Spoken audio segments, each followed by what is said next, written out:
Bonjour les amis, l'ESN ou entreprise du service numérique est un des recruteurs les plus importants en France pour les développeurs. Pourtant, elle souffre aujourd'hui d'une image qui lui colle encore à la peau, celle de vendeur de viande ou bien d'intérim de luxe déguisé. Certains disent même qu'elle a dû changer de nom pour se faire une nouvelle image puisqu'avant elle s'appelait SS2I. Mais quelle est la réalité vue de l'intérieur? Comment se faire son propre avis sans être influencé par les réseaux sociaux, les mauvaises expériences sur les forums, groupes Facebook ou autres Discord? Intégrer une ESN, c'est également pouvoir profiter d'un cadre dans lequel il est possible de s'épanouir et grandir auprès de profils hautement qualifiés. Par ces temps de crise, il serait vraiment dommage de se fermer des portes sur un a priori sans avoir un réel retour terrain, dénué de tout buzzword et sans langue de bois.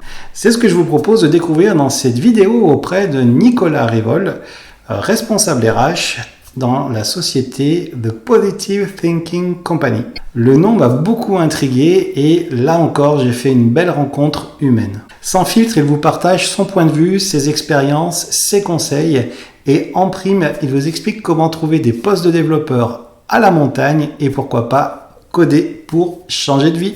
Regardez cette vidéo jusqu'à la fin et partagez ensuite votre expérience ou vos questions en commentaire juste en dessous, j'y répondrai avec plaisir. Peut-être que vous allez aimer cette vidéo, partagez-la et activez la cloche de notification pour être averti des prochaines sorties de vidéos. Inscrivez-vous également, je mets le lien dans la description, à la newsletter. Vous aurez du contenu que vous n'avez pas forcément sur la chaîne YouTube et vous participerez ainsi à l'aventure de coder pour changer de vie. Vous êtes prêts? C'est parti!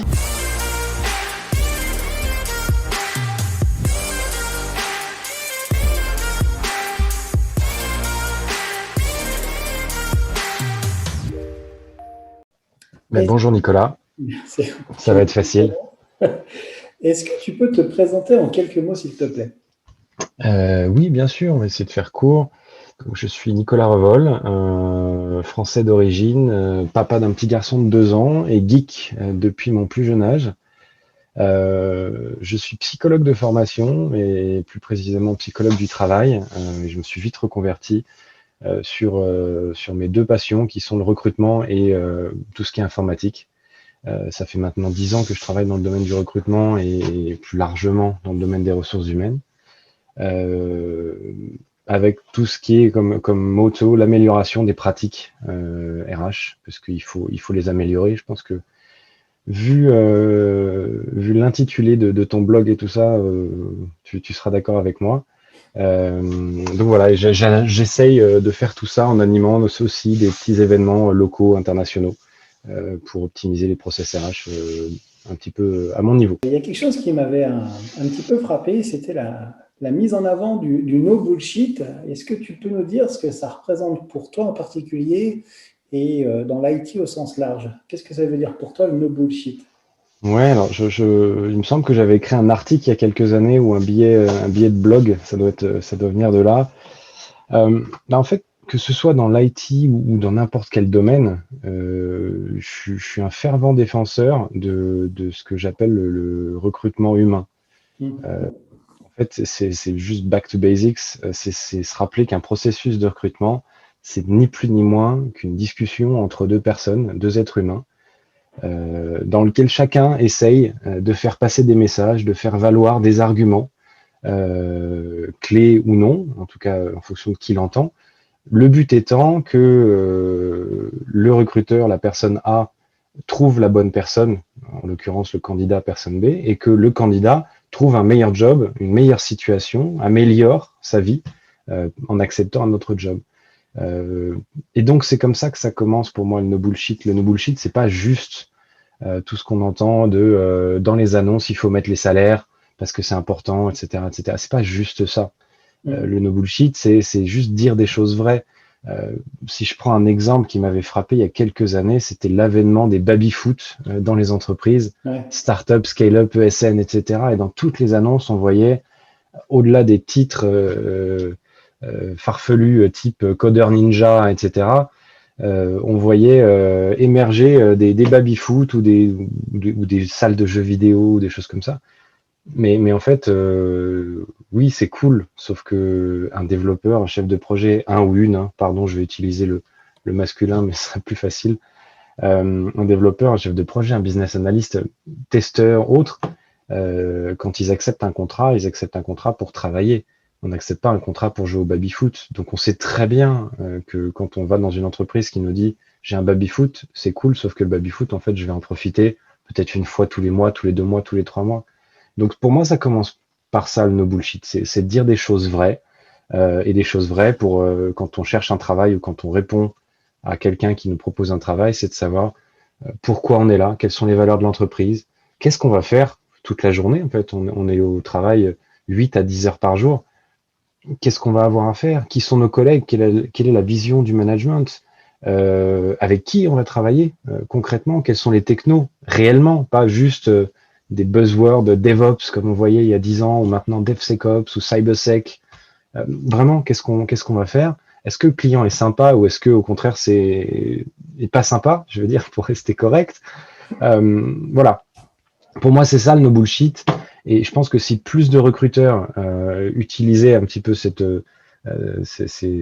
un espèce d'accord Toltec en interne que j'ai avec moi-même, peut-être que notre profession ne serait pas aussi mal vue par nos candidats et les personnes qu'on essaie d'attirer. Quels sont les combats qui t'animent le plus? Question difficile. Je suis pas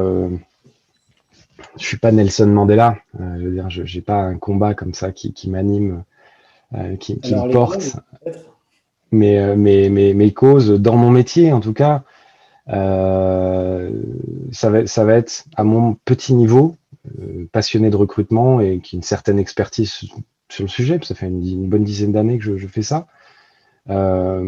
C'est mettre en place des bonnes pratiques et des processus qui soient clairs, compris par tous et respectés. Quand je parle de processus, on parle beaucoup dans le recrutement d'entretien structuré depuis quelques années. C'est des pratiques qui en fait existent depuis 30, 40 ans, mais qui font un peu le buzz dans le domaine du recrutement en ce moment. Fair enough, mettons en place de l'entretien structuré, ou à l'inverse, mettons en place de l'entretien non structuré ou semi-structuré. C'est un choix en fait, mais c'est une pratique qui doit être partagée et un process qui doit être clair pour tout le monde. Tout comme dans un projet, on va décider de mettre en place du full agile ou pas. On va décider de faire du TDD ou du BDD ou d'autres choses. Très bien, sauf qu'il faut que les gens soient au courant. Encore, on revient sur du no bullshit et sur du partage de connaissances. Pour en revenir à des sujets plus larges dans le domaine RH et pas seulement recrutement, je suis assez sensible aux problématiques de diversité et d'inclusion. Alors, on parle LGBTQ, on parle femmes, on parle couleur de peau, on parle tout ça, on parle handicap. Je suis d'autant plus sensible parce que ça fait une dizaine d'années que je suis dans l'informatique et que je me rends compte que si on veut vraiment faire de la parité, ne serait-ce comme femme par exemple, c'est extrêmement compliqué dans l'informatique. Malheureusement, le constat que j'ai fait, c'est que à moins d'aller bien en amont, dans les écoles, dans les collèges, dans les lycées, pour sensibiliser à ça, j'ai en tête une personne qui est je vais pas dire un ami, mais une très bonne connaissance, on s'entend bien, qui est Xavier Bourguignon, qui avait développé les Devox, Devox for Kids, par exemple. Voilà, des petites choses où je pense que on est sur des phénomènes, si on prend la place des femmes dans l'informatique, par exemple, où on a trop rabâché aux jeunes femmes depuis qu'elles sont petites que informaticien, c'est informaticien, c'est pas informaticienne. Tout comme que routier, c'est pas routière. Voilà, enfin, on peut faire plein de parallèles. Et ça, c'est une cause que j'essaye d'adresser à mon niveau, mais pas évident. Quand on a un parcours comme ça assez riche, une expérience assez prononcée dans plusieurs domaines, ce qui est ton cas, j'imagine que l'erreur, c'est un petit peu une vertu. Et j'ai envie de te poser la question, quel est finalement ton plus gros échec et aussi ta plus grosse réussite? Je pense que là, alors je vais faire une réponse bateau. La plus grosse réussite, c'est d'arriver à se relever après tous les échecs. Alors, c'est pas un entretien. Non, mais voilà, c'est pour ça que je disais que c'est une réponse bateau de recruteur ou de recrutement. J'ai pas eu beaucoup d'échecs, très sincèrement, mais j'ai pas non plus beaucoup de victoires. Je considère pas que j'ai eu des grandes victoires. Ouais. J'ai eu des petites victoires. Si je dois en citer, arriver à faire embaucher une personne qui avait plus de 55 ans sur un poste qu'on n'avait pas, où on a ouvert un poste pour lui simplement parce que j'ai poussé, parce que j'y ai cru Et j'ai dit, D'accord. lui, c'est quelqu'un de valeur, il nous le faut. Peu importe qu'on n'ait pas la mission aujourd'hui, il nous le faut parce qu'il va nous apporter des grandes choses. Et ça a été le cas. Voilà, des petites choses comme ça, arriver à pousser pour que on fasse un partenariat avec une association. Alors moi, je suis en Suisse, hein, donc une association suisse qui aide à la reprofessionnalisation des personnes réfugiées politiques, de guerre, etc. Et donc, on a pu, ça n'a pas avancé au final, puisqu'on n'a pas embauché en contrat fixe la personne, mais on a quand même donné la chance à un réfugié de guerre pendant 6 mois qui a travaillé avec nous, qu'on a fait monter en compétence sur des sujets plutôt fonctionnels, puisque c'était sur du robot process automation, des choses comme ça. Mm. Donc, c'est des petites victoires, mais c'est toujours en accompagnant les gens, en accompagnant l'entreprise dans une démarche un petit peu de toujours faire évoluer les mœurs Mm. de l'équipe, de l'entreprise, et c'est toujours du collectif surtout. C'est jamais moi tout seul. Et les échecs que j'ai pu avoir, des erreurs d'appréciation, et pourtant en tant que psychologue, je m'en suis voulu, mais plusieurs fois, je me suis fait avoir par un recrutement, une erreur de recrutement, on peut appeler ça une erreur de casting, où je me suis fait avoir par un biais de confirmation ou par des différents biais cognitifs, où je me suis trop retrouvé peut-être projeté dans la personne, et puis bah, il s'est avéré que ça s'est retourné contre moi et contre cette personne aussi, parce que quand on fait une erreur, en tant qu'entreprise, quand on fait une erreur de recrutement, il n'y a pas que l'entreprise qui en pâtit, hein, la personne aussi. Donc voilà, ça c'est des erreurs que j'essaie d'éviter maintenant. En tant que responsable de recrutement dans une ESN, Oui. euh, si tu devais donner un conseil à un développeur ou à quelqu'un qui souhaite devenir développeur, tu lui dirais quoi? Parce que je poserai la question un petit peu après sur l'image des ESN, mais si tu devais aider quelqu'un qui a l'envie et qui veut devenir développeur, quel conseil? C'est très difficile pour moi de répondre de but en blanc à cette question parce que je suis pas moi-même développeur. Je trouve que c'est très compliqué enfin, bien malin celui qui pourrait me dire, alors qu'il est bouché, comment faire mon métier de recruteur. Des conseils sont toujours bons à prendre, mais je pense que l'expérience est aussi un grand facteur. Néanmoins, si je dois faire un parallèle, euh, on parle soit là dans ta question, on parle soit d'un changement de métier, soit d'une reconversion, soit d'un choix. C'est Euh, ça. Au départ, hein, sortie de lycée, etc., on choisit, on veut être développeur, etc. Donc, comme tout choix de métier ou changement de carrière, je pense que le plus important, ça va être l'humilité. L'humilité de garder en tête qu'on ne sait pas. Et donc de toujours être dans une logique d'apprentissage, d'essais-erreurs. On parlait d'échecs, plutôt parler d'essais-erreurs qui vont faire grandir. Si je prends un exemple, on ne devient pas charpentier en lisant 2 bouquins sur les différentes essences de bois et puis en s'achetant des outils, quoi. Et ben on va pas devenir développeur en lisant 2 Java for Dummies ou C++ for Dummies et puis en s'achetant un PC qui tourne. Non, on va devenir développeur en se formant. Alors ça peut être de la formation initiale dans des grandes écoles, etc. Peu importe, j'ai pas d'église à ce sujet. Mhm. Ça peut être via l'école 42, ça peut être via des tutos en ligne, ça peut être via des projets collaboratifs sur GitHub ou sur Stack Overflow ou whatsoever. Mais on devient développeur, je pense, en se renseignant, en essayant, en tâtonnant, en se confrontant à la réalité, en se confrontant à des projets qui sont moins dans la réalité, mais qui nous permettent d'essayer des nouvelles choses. Et puis surtout, et ça c'est moi ce que j'applique personnellement dans mon métier tous les jours, c'est aller chercher l'information auprès de ceux qui savent.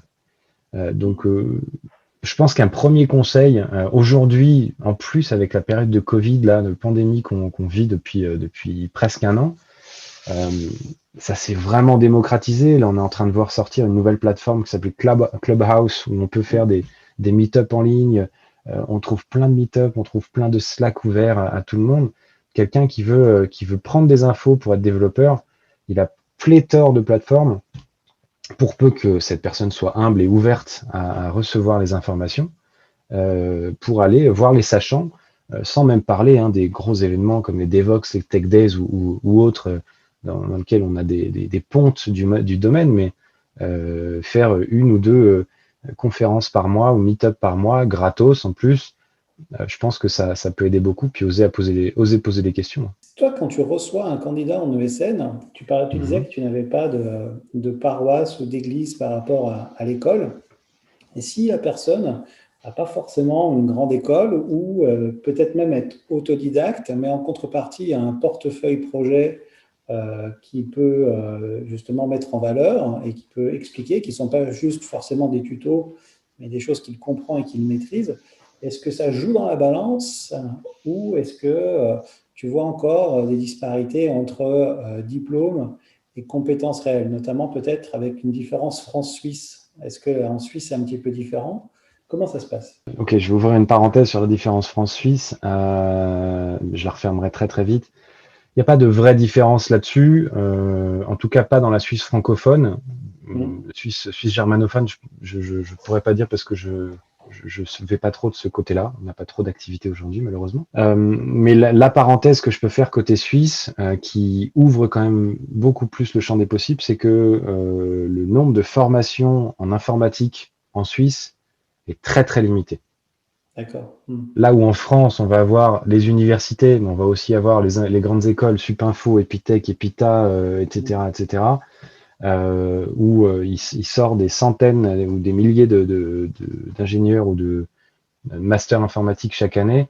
En Suisse, ça va être très limité. C'est un petit pays, hein, c'est 8 millions d'habitants, entre 8 et 10 millions d'habitants, il ne faut pas l'oublier.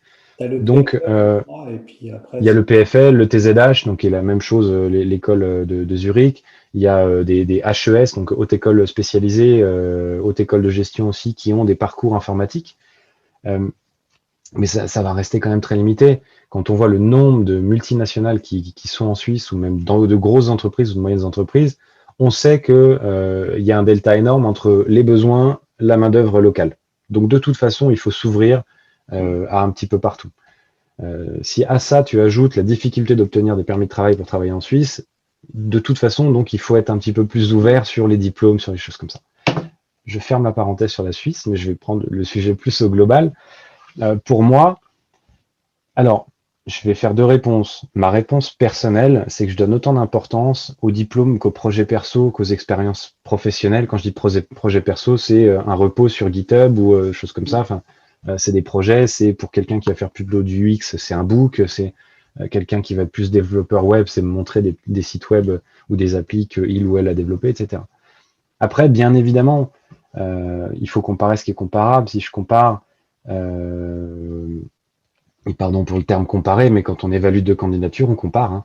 ouais. Si je compare une personne qui a 24 ans et qui sort un petit peu d'études ou de formation autodidacte, et une personne qui en a 35, bah, je vais peut-être plus mettre l'accent sur ce que la personne de 24 ans a appris Ouais, bien sûr. et a appris à apprendre, plutôt que celle qui a 35, où je vais plus essayer de mettre l'accent sur ce qu'elle a fait. Ce qui est logique, et heureusement. Le plus gros souci pour tous ceux qui, comme moi, travaillent en ESN, et c'est pas pour critiquer les ESN, c'est on est dépendant de clients. On fait pas nos propres logiciels, c'est pas nous qui travaillons pour nous. Enfin, si, en l'occurrence, on le fait aussi parce qu'on arrive à faire des applications pour nous qu'on propose aussi à nos clients. Mais dans 80%, voire plus des cas, on recrute pour des clients qui nous demandent des compétences. D'accord? Dans ce cadre-là, le problème, il revient encore, c'est un petit peu comme la diversité, où il faut qu'on vienne dans les lycées, dans les collèges, dans les écoles primaires. Là, notre rôle serait d'éduquer nos clients à ça. Sauf que si je reprends ma casquette de psychologue, que j'ai laissé il y a quelques temps, mais que j'utilise encore de temps en temps, on est confronté à deux biais, là, dans ce cadre-là, qui sont un mix entre le biais de projection et le biais de confirmation. Je donne un exemple tout simple. J'ai un client, c'est une assurance, c'est une banque, c'est une horlogerie, c'est autre. Le chef de projet a besoin de deux devs, Java, Angular, du full stack, du classique. Le chef de projet en question, il sort d'une grande école française, Epitech, Epita, peu importe, je les connais pas tous. Le biais de projection va faire qu'il va se dire que si moi, j'ai été satisfait de ma formation dans cette école et si j'ai réussi à ce poste-là, je vais être plus tenté d'aller vers des gens qui ont fait cette école-là. Et ensuite, le biais de confirmation, lors des entretiens, va faire qu'il va poser des questions qui vont aller dans ce sens-là. Donc, il faudrait rééduquer tous ces clients à ça. Le jour, à l'inverse, où on trouve on n'a pas le même problème dans les startups. Quand on bosse avec des startups, avec des gens qui sont plus des autodidactes ou qui ont vu plein de choses et qui sont pas du tout de ce métier-là, ils vont plus être dans le concret, OK, on va faire un test technique, ou on va faire une vraie discussion technique, ou on va faire un use case, ou on va faire une journée d'intégration, de test. Et on va moins se focaliser sur les diplômes. Quand on est face à des gens qui sont sortis de grandes écoles, etc., là, oui, on a ce biais de projection. Pour la petite histoire, il y a quelques années, j'ai recruté une personne qui avait plusieurs années d'expérience dans le métier qu'on cherchait, hein, donc voilà, c'est pas vraiment une reconversion, mais qui en fait n'avait aucun diplôme. Parce que initialement, c'était un ébéniste qui s'était reconverti, mais il s'était reconverti chez un client final. Et ça, c'est une toute autre logique. Se reconvertir via une société de service, c'est difficile, très honnêtement. Je pense que c'est très difficile et toutes ne proposent pas de le faire. En général, quand ça va pas, quelqu'un le dit, et quand ça va, les gens le disent un peu moins. Donc on a l'impression que rien ne va. L'effet TripAdvisor. C'est un petit peu ça pour l'image des ESN. Il y a du bon, du mauvais, mais comme partout, j'ai envie de dire, en tout cas, c'est pour avoir fait plusieurs ESN et des grands groupes, c'est un petit peu le sentiment que j'ai. Je vois beaucoup de personnes qui se plaignent. Quel est, toi, ton point de vue par rapport à l'image des ESN en France? Et est-ce que c'est justifié? Il y a toujours la notion un petit peu de boucherie, etc. Mais moi, je suis totalement d'accord avec ce que tu dis. Ce qui fait le marché, ce n'est pas l'ESN, c'est le client. Et à travers ça, c'est quelle est la possibilité de faire le meilleur trait d'union entre le candidat et le client pour que ça marche dans la durée.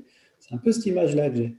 Est-ce que tu crois que les ESN souffrent de cette image-là et est-ce qu'elle est en train de changer? Alors moi, je fais en sorte d'y participer. C'est d'ailleurs pour ça que j'étais vraiment enchanté de cette proposition de discussion, parce que j'ose espérer qu'à mon petit niveau, à nouveau, ça pourra peut-être donner un petit peu une petite prise de conscience. Mais je pense que l'effet TripAdvisor, c'est l'effet de groupe hein, aussi, où on va tirer à boulet rouge sur une société et puis tout le monde va rentrer dans la brèche. C'est ce qu'on voit d'autant plus avec les réseaux sociaux où tout le monde peut dire tout et n'importe quoi sous couvert d'anonymat, et donc ça devient, pour le coup, vraiment n'importe quoi.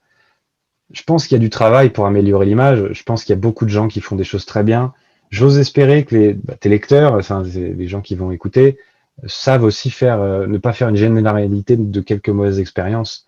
Maintenant, si on revient un petit peu au début de ta question, je ne sais pas trop quoi en penser, parce que l'image des ESN, est-ce qu'il y a vraiment une image pour toutes les ESN? J'espère pas. J'espère pas. Par contre, tous les acteurs clés de cette société, pour moi, ils oublient souvent, c'est mon point de vue, qu'une réputation met plusieurs années à la faire. Par contre, il suffit d'un faux pas pour la détruire.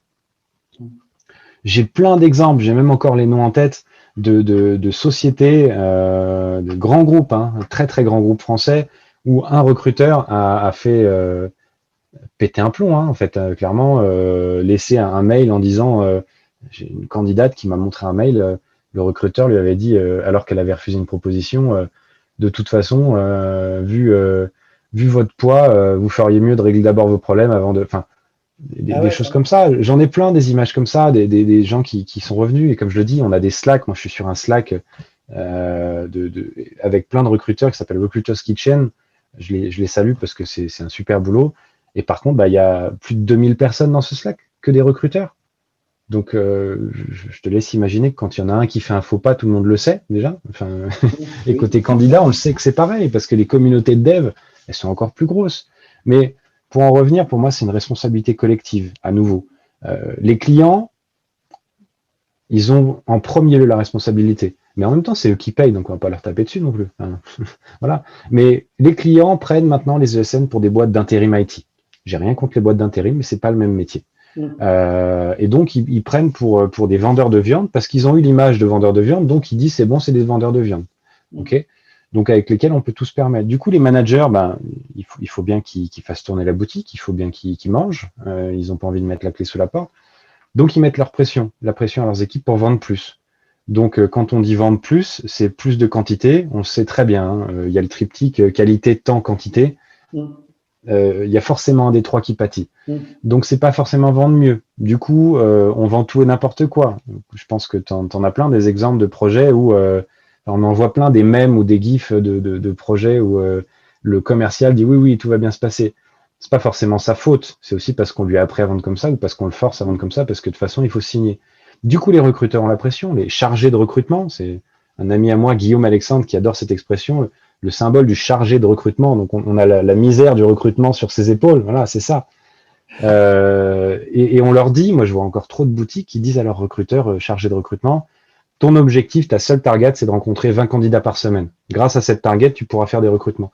Ouais. Mais en fait, si on réfléchit, 20 nouveaux candidats par semaine, ça fait, on va dire, un taux de conversion pour quelqu'un qui est bien, ça fait 70% de conversion sur des entretiens suivants.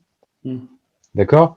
Donc, allez, 75% pour faire simplifier le calcul. Ça fait 15 entretiens la semaine suivante à organiser, en ajoutant les 20 nouveaux de chaque semaine. Et la semaine d'après, ceux qui ont fait un entretien, parce qu'on a organisé un entretien technique, on a une bonne ESN, on essaie d'être carré, d'être dans un process où on ne fait pas de biais cognitif. Sur les 15 qui ont été vus en entretien technique, il y en a peut-être, allez, si on a été bon en tant que recruteur, qu'on a bien shooté, on en a 10 qui passent en dernier entretien pour éventuellement pré-proposition, etc. Donc, en semaine 3, ça veut dire qu'on a 20 nouveaux, plus 10, plus 15. C'est intenable, c'est pas possible. Donc, c'est pas possible de faire du bon travail. Donc, c'est pas possible non plus les 10 qu'on a perdus au début et les 5 qu'on a perdus au début. Idéalement, si on veut faire du bon travail et si on veut avoir une bonne image en tant que recruteur et en tant que SN, il faut les tenir au courant du process. Il faut être capable de leur dire, bah, écoutez, pour l'instant, vous n'avez pas été considéré. Sauf que si on considère qu'on a 55 recrutements, 55 entretiens à faire dans la semaine, eh ben oui, c'est ça qui passe à la trappe. Du coup, les réponses négatives, j'avais fait un article là-dessus aussi, elles passent à la trappe. Du coup, on automatise et donc les candidats ont l'impression qu'il n'y a pas d'humain derrière les recruteurs et donc l'image est mauvaise. Ah yes, compris. Pour la petite, si je peux me permettre, la petite anecdote, dans mon équipe, j'ai toujours dit, je me fiche que vous fassiez 10, 15, 20 entretiens par semaine. Je m'en fiche. Moi, ce que je veux, c'est qu'on ait un objectif commun, c'est on doit faire plus tant de personnes dans les effectifs à 3 mois, à 6 mois. C'est à vous de piloter. Tout ce que moi, je peux leur faire, c'est leur donner des statistiques que, effectivement, s'ils sont à moins de 2 nouveaux candidats par semaine, on ne pourra pas aller sur notre objectif parce que statistiquement, il y a un moment, il faut quand même rencontrer des gens pour arriver à les embaucher. Mais toujours favoriser et privilégier la qualité et ça, j'ai des bons exemples. Typiquement, je viens de recruter quelqu'un. Je suis en contact avec lui depuis 2017. Ah ouais. Tous les 3 mois, on échange. Ça se passe pas, mais on échange. Et je lui dis, si jamais, tu sais, je suis ouvert, si tu veux. Parce que c'est un bon candidat. Et que j'ai beaucoup aimé l'accroche. Et là, quand il s'est mis à rechercher, il m'a rappelé. Il m'a dit, bah voilà, là, je cherche en Suisse et il n'y a que toi que je rappelle. Et on a signé en janvier et il nous rejoint en mars. Ah, top. Voilà. Mais ça, c'est pas du sourcing que j'ai eu à faire, par exemple. Et oui. Et je pense que c'est comme ça, c'est en faisant de la qualité, en fait, qu'on pourra redorer l'image des ESN, mais à tous les niveaux de la hiérarchie. Nicolas, on en avait parlé un petit peu en off. Moi, ce qui m'avait séduit quand je t'ai connu, en fait, c'était au travers du mot thinking, du mot positive et du mot company. Donc, ça tombe bien parce que c'est là où tu travailles, The Positive Exactement. Company. Voilà. Et bien, forcément, quand tu dis no bullshit avec Positive Thinking Company, je me suis dit, bon, bah, il y a quelque chose à creuser. Et on avait échangé en off et le côté humain est, tu le sais, pour moi, très important. Et pour moi, j'ai été vraiment conquis. Et j'aimerais que tu puisses un peu nous partager ce que c'est vraiment au quotidien pour toi, le fait de faire attention aux gens qu'on embauche, mais aussi, on en avait parlé en off aussi, faire en sorte que quand une aventure se termine, que la personne elle ait aussi les possibilités de pouvoir continuer son aventure seule, être à jour au niveau des technologies, tu m'en avais parlé.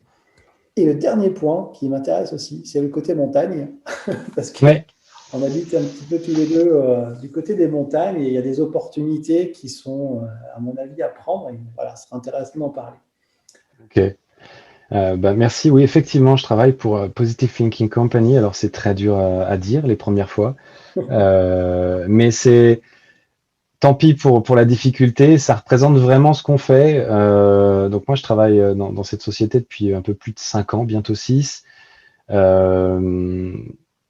C'est un groupe qui est belgo-français, présent en Europe, une 36 agences, quelque chose comme ça, on est 2700. Donc on n'est pas au niveau des énormes ESN, etc. Et on souhaite pas l'être en fait. Ce qui nous motive, vraiment le motto de la société, c'est le positive thinking mindset. C'est pas qu'on se comprenne bien. Je vais revenir sur le no bullshit. C'est pas de tout est beau, tout est rose. Non, c'est pas vrai ça. C'est plutôt de se dire, on va prendre le positif de toutes les situations et on va avancer ensemble. La notion de performance collaborative est très importante pour nous tous et trouver des solutions. Alors, toutes les ESN et toutes les sociétés de services vont dire, on est là pour trouver des solutions. Oui, parfois on n'y arrive pas. Et ça, c'est clair. Mais au moins, on essaye et on trouve des petites parades. Et parfois, les parades, c'est même pas pour nous. Ça va pour nos concurrents ou autres, mais peu importe. Donc, on est vraiment dans cet aspect positif d'accompagnement. Et l'accompagnement, évidemment, technologique, l'accompagnement pour nos clients dans la réalisation de leurs projets, mais aussi et surtout l'accompagnement de nos consultants, consultantes. La performance collaborative, le positive thinking mindset, ça se traduit en interne. Évidemment, on a des meet-up. Évidemment, dans certaines agences, il y a des baby-foot, c'est vrai. Mais surtout, on a mis en place toute une structuration et un processus d'évolution chez nos employés, pour nos employés. Donc, comment ça se passe? Là où, par exemple, en France, normalement, je crois que c'est un entretien professionnel tous les 2 ans et puis un entretien annuel. Nous, on a au minimum un entretien semestriel avec chaque personne de la société. Le but étant de faire un petit rétro-feedback sur voilà, qu'est-ce qui s'est passé dans ce semestre, comment tu l'as vécu. Alors en période Covid, ça a été hyper intéressant, hyper important de le faire aussi, pour avoir désamorcer parfois des vécus ultra lourds, ultra négatifs, parce qu'on se rend pas compte de ce que vivent les gens, des petits jeunes qui viennent d'arriver à Paris ou à Genève ou à Lyon, qui ont quitté papa-maman, puis qui se retrouvent bombardés dans une société et en plein Covid, pas facile. Bref. Parenthèse fermée, mais donc on a ça tous les 6 mois pour faire la rétrospective, savoir comment ça s'est passé, comment la mission s'est passée, ou le projet, ou l'intercontrat, parce qu'on a aussi de l'intercontrat. Qu'est-ce que la personne a fait, comment elle a évolué, est-ce qu'elle a atteint les objectifs qu'elle s'était fixés, est-ce qu'elle a atteint les objectifs qu'on s'était fixés ensemble. Je mets bien l'accent là-dessus parce que nous, on va pas fixer des objectifs pour la personne. Moi, en tant que RH, ancien psy, je suis pas capable de dire à un mec qui a 8 ans d'expérience en développement J2E et qui fait un peu de DevOps, quels objectifs il doit atteindre à la fin de l'année. J'attends de lui ou d'elle qui me propose des objectifs. Le but restant toujours, vraiment, moi j'ai ma ligne de mire, c'est ce que je transmets à mes équipes, c'est que on n'est pas marié aux gens. Donc on a une moyenne d'ancienneté, pour donner une idée, de 4,9 ans dans la boîte, ce qui est pas mal pour une ESN quand même. On peut faire mieux. Le but n'est pas que les gens restent 20 ans chez nous. S'ils le restent, c'est très bien, ça veut dire qu'ils ont encore des choses à faire. Mais le but, c'est que si jamais une personne se dit, OK, j'ai fait le tour, j'ai plus grand chose à apporter à la société, ou la société n'a plus grand chose à m'apporter, très bien, ça me pose pas de problème. Ce que je veux, par contre, c'est que j'ai toujours cette image, c'est ce que je t'avais dit en off, de la personne qui se retourne par-dessus son épaule, qui se dit, OK, j'ai passé 1 an, j'ai passé 6 mois, j'ai passé 3 ans, j'ai passé 10 ans. Qu'est-ce que j'ai fait? Et qui se dit, waouh, j'ai fait tout ça. Ok. Et ça, c'est vraiment mon leitmotiv. Tu parlais de mes combats, bah, typiquement en day-to-day, ça c'est mon combat. C'est que les gens évoluent et que, alors évidemment, on a des périodes de notre vie où, moi, typiquement, quand je suis devenu père en 2019, bah, j'ai plus vraiment en tête les mêmes choses. Mon évolution, ça passait plutôt par mon fils. Voilà. Mais c'est normal et c'est logique et c'est une société, ça c'est fait d'humain à nouveau. Mais ça, c'est vraiment notre leitmotiv, c'est que les gens qui restent, qui partent, ils évoluent tout le temps. Voilà. Et donc, on met en place des plans de formation, des partenariats, des conférences, des formations internes très régulières, des meet-ups, des virtual cafés, etc. Plein de petites choses. Et tout le monde, par exemple, dans la société, peut se proposer pour donner une formation sur tous les sujets. Par exemple, moi, je donne des formations sur du sourcing. J'ai d'autres collègues qui vont donner des formations sur comment se présenter lors d'un entretien client. Voilà, des petites choses comme ça. Donc voilà un petit peu ce qu'on fait, et ça on le répercute sur toutes les agences. Et donc pour reparler des montagnes, alors moi je suis en Suisse, mais on a aussi ouvert une agence au Bourget-du-Lac, au niveau du campus de l'université Savoie Technolac. Donc pour faire simple, il y a le campus universitaire, il y a un aérodrome où on peut faire du parachutisme, Il y a une centrale d'innovation et de développement sur la recherche de l'énergie solaire en face. Ouais. Et puis, à 1 kilomètre, il y a le lac du Bourget. Et à 2 kilomètres à droite, il y a les montagnes dans lesquelles on peut aller faire de la rando, du vélo ou aller évidemment plus loin, faire de la moto, des choses comme ça, parce qu'on est motards tous les deux. Et là, on a développé on a ouvert un centre de développement Nearshore en 2016. Je sais pas si ça se dit la même chose dans les ESN en France, mais en gros, on a une mini société de service, sauf que la particularité, c'est qu'ils bossent en mode projet sur Jeff Bezos aimerait bien sur des pizza teams, donc entre 4 et 6 personnes par projet, par grosses features ou petites features. On a 4-5 clients et ils ne vont chez le client, donc en Suisse, que 1 à 2 fois par mois, maximum, grand maximum. Parfois, certains n'y vont jamais. Et on est sur des environnements complètement virtualisés, sécurisés. On est comme si on était chez le client, sauf que c'est nous qui apportons la méthodologie. C'est nous qui apportons l'usine logicielle, la Software Factory, avec tous les bons éléments, les dockers, les trucs en fonction, évidemment. Si c'est sur de l'open source ou du Microsoft, on a d'autres stacks. Et on a remis encore cette chaîne d'évolution avec des équipes de 4-5 personnes, du rétro-feedback. On a mis en place de l'holacratie aussi en interne, où on va pouvoir chaque année se dire, OK, voilà ce que j'ai trouvé bien, voilà ce que j'ai trouvé moins bien, voilà comment on pourra s'améliorer tous ensemble, etc. Et là, aujourd'hui, on a une trentaine de personnes, mais on a trop de projets, on n'a pas assez de bras. Et c'est vrai que j'en profite, je passe un petit message. Je vais pas dire c'est une super ambiance, etc. Machin. C'est un changement de vie souvent. On a des Parisiens qui nous ont rejoints, on a des Toulousains, des Bordelais, des Lillois, des Lyonnais, des Grenoblois. Ça fait un petit peu moins loin, mais c'est une super expérience pour quelqu'un qui voudrait être un petit peu en mode éditeur de logiciel, puisqu'on est vraiment sur des équipes soudées qui restent en interne et qui font du boulot tech, mais qui voient des clients internationaux. Enfin, on a une grande marque de montres ultra connue que je ne peux pas citer. On a des banques privées, on a des assurances, on a des organisations internationales comme la Croix-Rouge ou la Fédération internationale de l'automobile. Et on a des postes ouverts. Et malheureusement, c'est vrai que le Bourget-du-Lac, quand on connaît pas, ça peut faire peur, mais c'est une super région. Et tout ça, pareil, avec de l'évolution, des trainings, etc.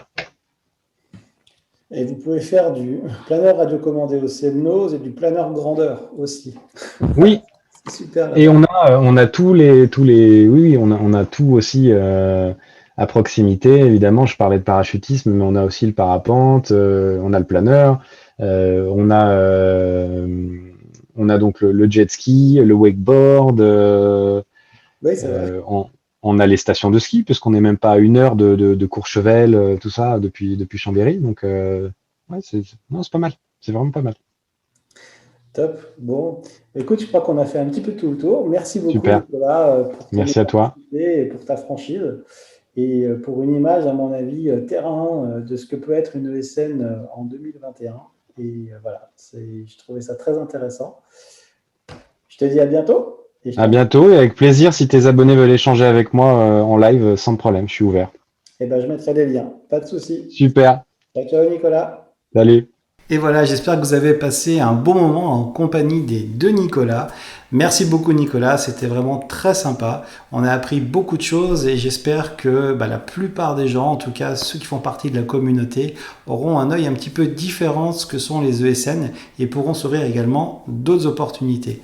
En parlant d'opportunités, si vous souhaitez devenir développeur, vous êtes dans une phase d'apprentissage, vous pouvez accéder gratuitement au guide d'un ami pour démarrer une carrière de développeur en 6 étapes. Et si vous êtes tout débutant, vous pouvez également vous initier au premier pilier de la programmation en suivant tout simplement une recette de cuisine. C'est un format innovant, je vous invite à le découvrir. Je mets également tous les liens en commentaire.